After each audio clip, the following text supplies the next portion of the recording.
अभी तो देखिए कितनी बड़ी संख्या में उपद्रवी डेली स्टार के दफ्तर पहुंचे। डेली स्टार के दफ्तर के गेट को तोड़ा जाता है और फिर दफ्तर में घुसते हैं, तोड़फोड़ करते हैं। डेली स्टार के दफ्तर में जिसे जो मिला उसे तोड़ डाला। कुर्सियां, मेज, टेबल सब तोड़ डाले गए।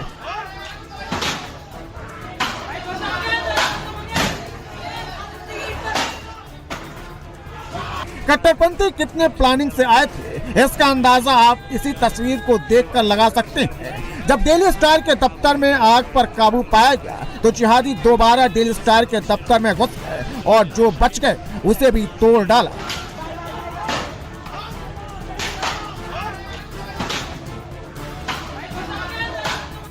इतना ही नहीं, जिहादियों ने डेली स्टार के दफ्तर में लूटपाट भी की।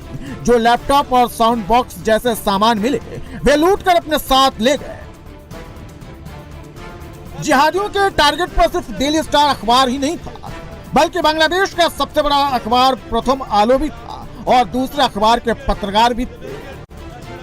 प्रथम आलो के दफ्तर में भी तोड़फोड़ और आगजनी की गई। ये तस्वीर ढाका के प्रथम आलो के दफ्तर के बाहर की है, जहां बड़ी संख्या में जिहादी पहुंचे और पहले नाराए तकबीर की नारेबाजी की।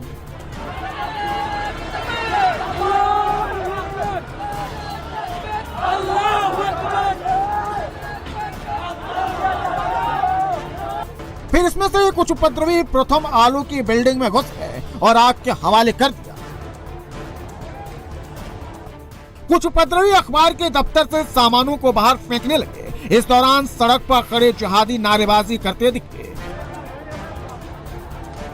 यूनुस के कट्टरपंथी जमातियों के टारगेट पर अखबारों के साथ वे पत्रकार भी थे जो यूनुस की तानाशाही के खिलाफ लगातार लिखते थे, जो यूनुस के पाकिस्तानी एजेंडे की पोल खोलते थे। इन्हीं में से एक सीनियर जर्नलिस्ट नूरुल कबीर, जिन पर कट्टरपंथी कहर बनकर टूटे, उनके साथ गाली गलौज की गई, मारपीट की गई। बांग्लादेश में यूनुस के जाहिल जमातियों ने न सिर्फ प्रेस की आजादी पर हमला बोला, बल्कि पूर्व प्रधानमंत्री शेख हसीना के घर पर भी धावा बोल दिया। शेख हसीना के घर को आग के हवाले कर जमातियों ने कल रात जिस तरह से बांग्लादेश में उत्पात मचाया, आगजनी और तोड़फोड़ की, उससे तो साफ है कि यूनुस सरकार ने जिहादियों को फ्री हैंड दे रखा है। अब सोचिए कि सड़क पर प्रदर्शनकारी अपने साथ बुलडोजर लेकर चल रहे थे। यह तस्वीर बांग्लादेश के राजशाही की है, जहां कट्टरपंथियों का बुलडोजर शेख हसीना के खिलाफ चल रहा है।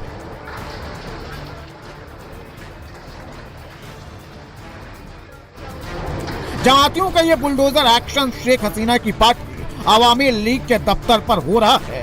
अवामी के दफ्तर को मिट्टी में मिलाया जा रहा है, दफ्तर की बिल्डिंग को ध्वस्त किया जा रहा है, लेकिन कहीं भी यूनुस की फोर्स नहीं दिख रही है। कहीं भी जमातियों को रोकने की कोशिश नहीं की जा रही है। जमातियों को जहां मन किया वहां बुलडोजर चलाया और जहां इच्छा हुई उसे आग के हवाले कर दिया।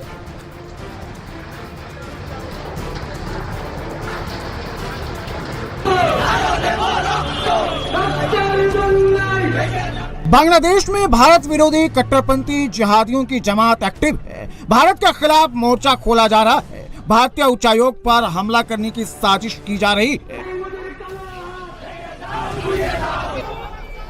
कट्टरपंथियों को रोकने के लिए जो बैरिकेडिंग लगाई गई थी, कट्टरपंथियों की जमात बैरिकेडिंग तोड़कर भारतीय दूतावास में घुसने की कोशिश कर रही है। दूतावास के बाहर जमकर हंगामा हो रहा है।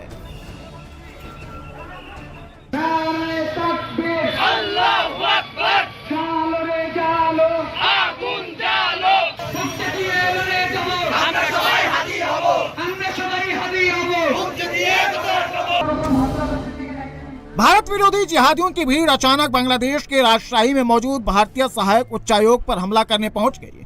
उच्चायोग को सैकड़ों कट्टरपंथियों ने घेर लिया। भारत विरोधी नारेबाजी शुरू हो गई। जय भारत घुरिए दाओ, जय भारत घुरी पाले, जय भारत घुरी पाले, जय भारत घुरिए दाओ।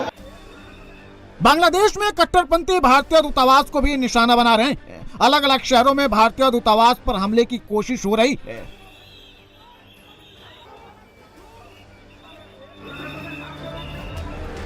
सुरक्षा को देखते हुए बांग्लादेश के राजशाही और खुलना शहर में भारतीय वीजा सेंटर बंद कर दिए गए हैं। राजशाही में भारतीय सहायक उच्चायोग के बाहर कट्टरपंथियों ने जमकर उपद्रव किया, तोड़फोड़ की, दूतावास में घुसने की कोशिश की और इसी के बाद भारत सरकार ने सख्त कदम उठाते हुए वीजा सेंटर को बंद कर दिया।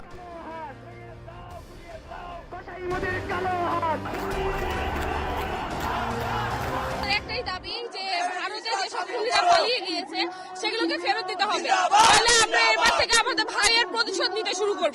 এটাই আমাদের মেইন দাবি। এটা ভারত বিরোধী মুভমেন্ট, আমাদের ভাইদেরকে গুলি করবে আর আমরা চুপচাপ বসে থাকবো। এর আগে ফেলানি থেকে শুরু করে সকল অন্যান্য সদস্যদেরকেও মারা হয়েছে, সেগুলো তো আমরা সহ্য করে থাকবো না। এখন থেকে दूतावास की तरफ जाने वाली सड़क को कट्टरपंथियों ने ब्लॉक कर दिया। जिहादी सड़क पर ही बैठकर नमाज पढ़ने लगे, भारत के खिलाफ जहर उगलने लगे। बांग्लादेश में लगातार तीसरे दिन एंटी इंडिया प्रोटेस्ट जारी है। 17 दिसंबर को ढाका के गुलशन में भारतीय दूतावास पर कट्टरपंथियों ने हमले की कोशिश की थी, तो 18 दिसंबर को राजशाही में भारतीय सहायक उच्चायोग के बाहर इस्लामिक जिहादियों ने हंगामा किया। তারা সবাই জুলাই যোদ্ধা। আমরা চাই আমাদের জুলাই আমরা যেভাবে পেয়েছি, আমরা এই দেশে কোনো অরাজনৈতিক কোনো কিছু বা ভারতপন্থী কোনো কিছু আমরা দেশে চাই না। আমরা নিজেরা সকলে যুদ্ধ করে সংগ্রাম করে আমরা এই দিনটা পাইছি। আমরা চাই না যে যেই খুনি পালাই গেছে সে আবার ভারতে বসে থেকে আমাদের দেশটাকে মানে চালাক, সে ওখান থেকে কন্ট্রোল করুক আমাদের দেশটাকে, এটা আমরা কখনোই চাই না। पिछले 36 घंटों में बांग्लादेश में भारत के 4 राजनयिक ठिकानों पर हमला हो चुका है। पहला हमला ढाका में भारतीय उच्चायोग पर करने की कोशिश की गई। इसके अलावा राजशाही में भारतीय सहायक उच्चायोग, खुलना में भारतीय सहायक उच्चायोग और चटगांव में भी भारतीय सहायक उच्चायोग पर हमले की कोशिश की गई। जिहादियों की भीड़ भारतीय दूतावास पर हमले की कोशिश की और एक एक ईंट उखाड़ने की गीदड़ भभकी भी थी। এই পদক্ষেপগুলো নিতেই থাকে। পরের বার আমরা আসবো, সবার হাতে থাকবে খুন্তা কুড়াল, একটা ইট আস্ত রাখা হবে না এখানে। বাংলাদেশ থেকে ভারতের সকল হাই কমিশনারকে উচ্ছেদ করে বাংলাদেশে বিতাড়িত করে দেওয়া হবে। पुलिस कट्टरपंथियों को जहां रोक रखी है, यहां से भारतीय दूतावास महज 50 मीटर की दूरी पर है। भारतीय हाई कमीशन के ऊपर अटैक करके बांग्लादेश की कट्टरपंथी जमात भारत को डराने की कोशिश कर रही है। कट्टरपंथियों की जमात ने न सिर्फ अखबार, पत्रकार, हिंदू और भारतीय दूतावास पर हमला बोला, बल्कि ढाका में बंगाली सांस्कृतिक संगठन छायानाट पर भी अटैक किया। छायानाट परिसर में तोड़फोड़ और आगजनी की। यह तस्वीर छायानाट की है। देखिए, हर तरफ आपको बर्बादी ही बर्बादी दिख रही है। जाहिल जिहादियों ने किस कदर तबाही मचाई है, ये उसकी निशानी है।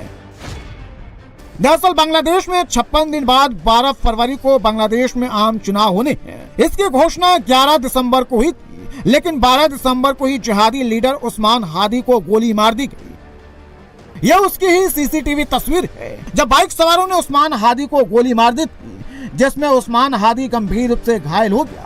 अस्पताल में उसका इलाज चल रहा था, लेकिन जब उसकी हालत में सुधार नहीं हुआ तो उसे 15 दिसंबर को एयरलिफ्ट कर इलाज के लिए सिंगापुर भेजा गया। लेकिन 3 दिन बाद इलाज के दौरान 18 दिसंबर को उसकी सिंगापुर में मौत हो गई। हादी की मौत की खबर मिलते ही बांग्लादेश में हिंसा भड़क गई। हादी के समर्थक और कट्टरपंथी जिहादी सड़क पर उतर गए और हादी के खिलाफ नारेबाजी करने लगे।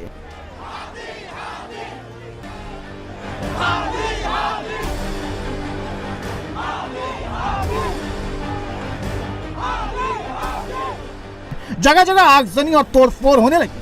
हालात बेकाबू हो गए।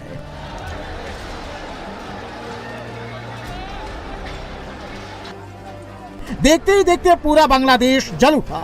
तब जाकर आधी रात को मोहम्मद यूनुस सामने आए, कट्टरपंथी जिहादियों से शांति की अपील की।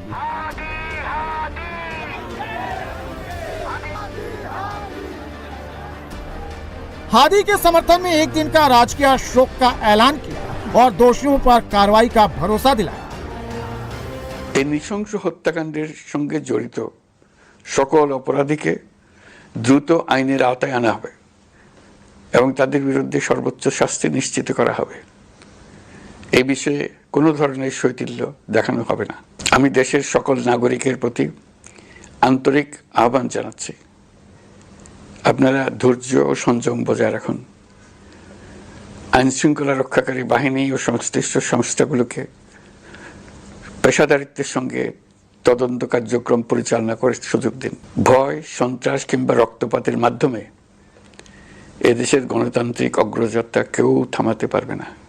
আগামী দিনগুলোতে আমাদের সবাইকে ধৈর্য, সংযম, সাহস ও দূরদর্শিতার সঙ্গে এগিয়ে যেতে হবে, যাতে নির্বাচন ও গণতন্ত্রের শত্রু ফ্যাসিস্ট সন্ত্রাসী অপশক্তিকে চূড়ান্তভাবে পরাজিত করা যায়। ধৈর্য ধারণ করি, অপপ্রচার ও গুজবে কান না দিই। बांग्लादेश में शेख हसीना के समर्थक डरे हुए हैं, हिंदू सहमे हुए हैं, क्योंकि आज शाम फिर हिंसा भड़क सकती है। जिहादी आज फिर हिंदुओं की जान ले सकते हैं, क्योंकि आज शाम तक उस्मान हादी का डेड बॉडी सिंगापुर से बांग्लादेश लाया जाएगा।